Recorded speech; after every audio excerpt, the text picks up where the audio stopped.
Au-delà des nuages, des vents qui grondent. Sur terre, dans le ciel, le bout du monde.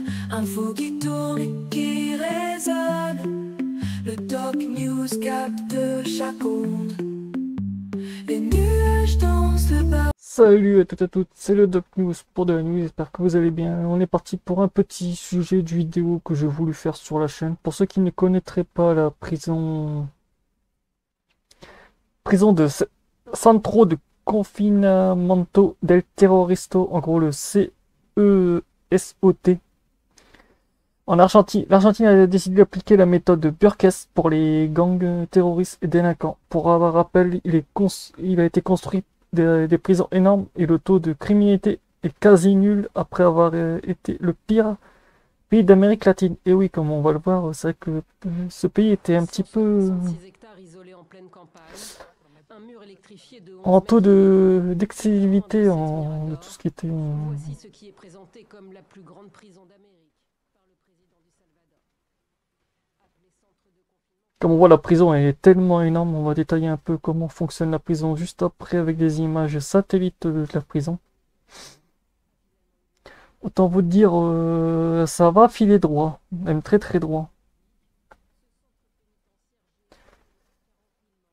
Au moins, eux, ils ont trouvé la technique de comment éradiquer le bordel du trafic de drogue et j'en passe. Qu'est-ce que nous en France, on n'arrive pas à faire. Mais bon. Il n'y a ni télé, il n'y a ni rien, et en plus ils sont dans le noir complet, donc ça...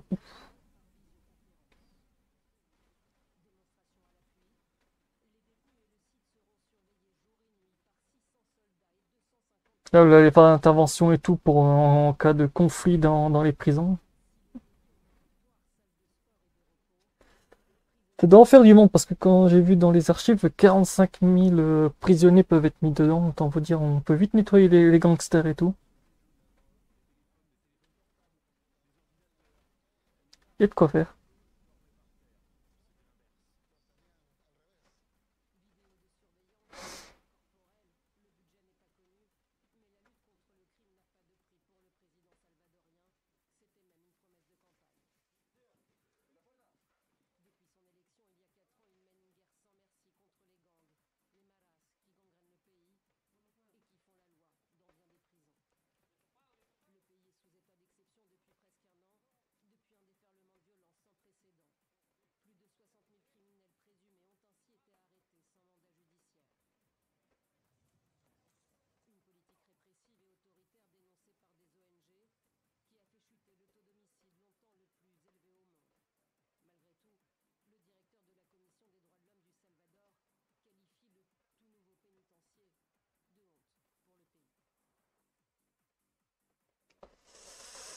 Donc voilà, nous on va partir direction la vidéo de la prison avec comment se compose cette prison. Et oui, pour ceux qui ne le sauraient pas, on fait un petit voyage dans cette prison. La prison de El Centros de Confinamiento del Terrorismo, le CECOT, est également connu comme la plus grande prison d'Amérique latine. Il se trouve au Salvador. Elle a été inaugurée en février 2023 par le gouvernement du président Yanig Bukele dans le cadre de sa politique stricte contre les gangs criminels et notamment le MS-13 et le Barreau 18. Information clé, localisation située dans le Telcolus et dans le département de San Salvador.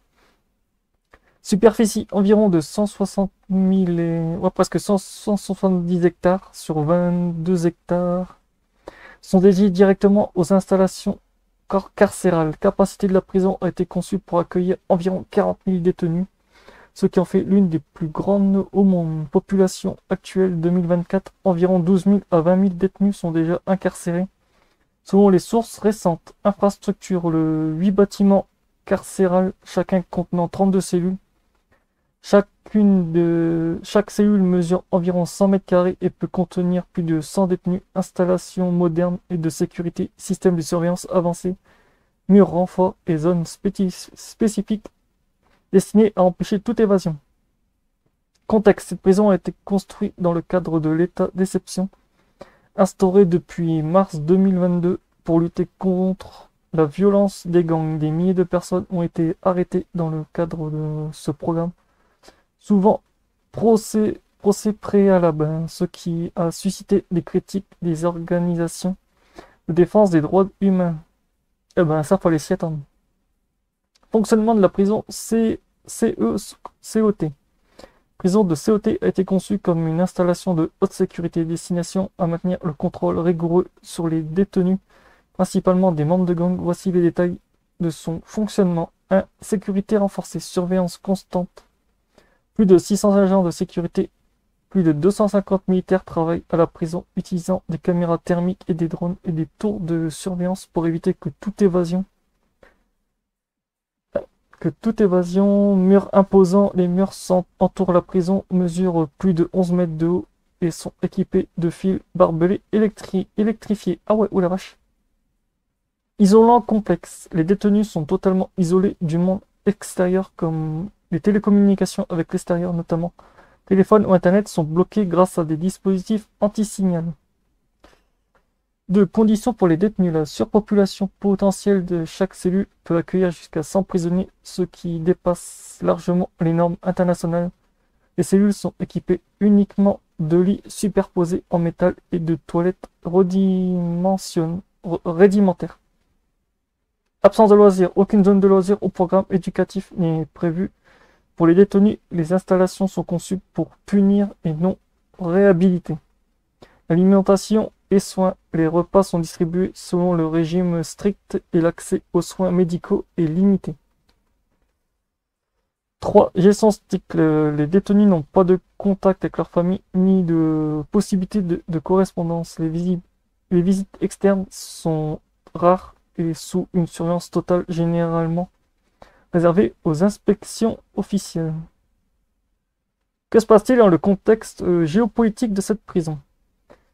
La construction de l'exploitation de cette prison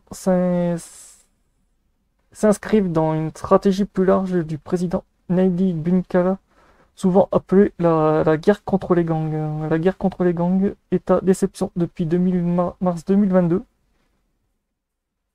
Salvatore est un état d'exception.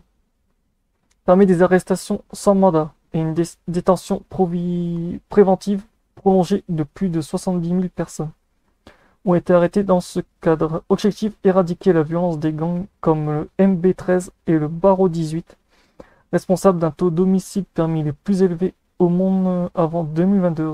Résultat, les taux d'homicide ont chuté de façon drastique, faisant que Salvatore est l'une des prisons les plus sûres d'Amérique latine selon les données officielles. Cependant, ces chiffres ne sont contestés par des observateurs. Critique de... On passe au numéro 2. Critique. Atteinte aux droits humains. Des organisations internationales comme Human Rights Watch et Army International ont critiqué les conditions de détention, les arrestations arbitraires et le manque de respect des droits fondamentaux. Attends, les mecs sont des dealers et tout, déjà ils ont pas de respect pour l'être humain et tout, il faudrait leur faire respect. Ah ouais, d'accord, ça c'est la roue inversée, ça j'aime bien les défenseurs des... Mais bon, chacun dira son... Répression politique. Les détracteurs de Bukele accusent son gouvernement d'utiliser l'état d'exception pour consolider son pouvoir et restreindre les libertés civiles. Ah, d'accord. Surpopulation carcérale. Bien que ce SCOT soit immense, le système carcéral valdorien dans son ensemble reste surchargé avec des conditions inhumaines dans d'autres prisons. Numéro 3. Population du Bukele. Malgré les critiques, Bukele reste extrêmement populaire auprès de la population salvador. Beaucoup le voient comme le leader qui a su ramener la sécurité dans un pays longtemps ravagé par la violence des gangs. Et oui, quand on regarde les reportages aussi dans cette zone-là, niveau gang et tout, ça ne donnait pas envie. En gros, en résumé, pour faire vite et clair, politique et autoritaire, la prison de Scott symbolise la politique du point de fer de Bukele Si elle a permis une baisse spectaculaire des crimes, elle a soulevé des questions techniques sur le respect des droits humains et la visibilité d'une approche unique répréhensible. Donc voilà, chacun son avis dessus. J'espère que cette vidéo vous aura plu avec un petit peu de... Ah ouais, déjà 10 minutes dessus. Bon, je crois que je vais la mettre en avant-première. Donc voilà. On se retrouvera pour de prochains sujets. Si vous avez d'autres sujets ou autres à me conseiller, qui... Voilà. Dire que le sujet des gangs m'a intéressé un peu beaucoup, donc j'ai voulu un peu en parler pour vous, on va dire. On n'en parle pas souvent. Mais bon. On se retrouve pour de prochaines news. Portez-vous bien, de prochaines analyses, de prochains sujets hors météo ou de la météo, on verra en fonction des tendances. Portez-vous bien, c'était le Doc News pour de la news. Tchuss!